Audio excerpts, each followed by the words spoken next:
Another day, another parcel. Ano kaya laman ito? Ayan, unbox natin.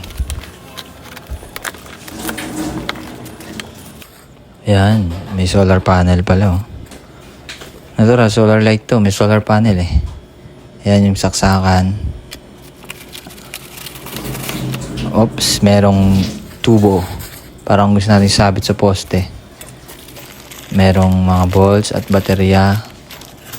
Yan, at yung ating remote.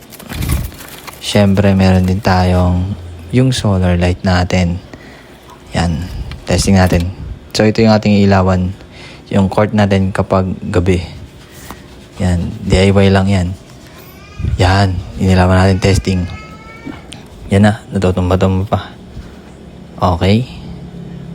Patay, buhay, patay, ano ba? Off, on, off, on. On yan ha. Ang gulo, di ba? On. Off. Ba, parang nabulumulto ah.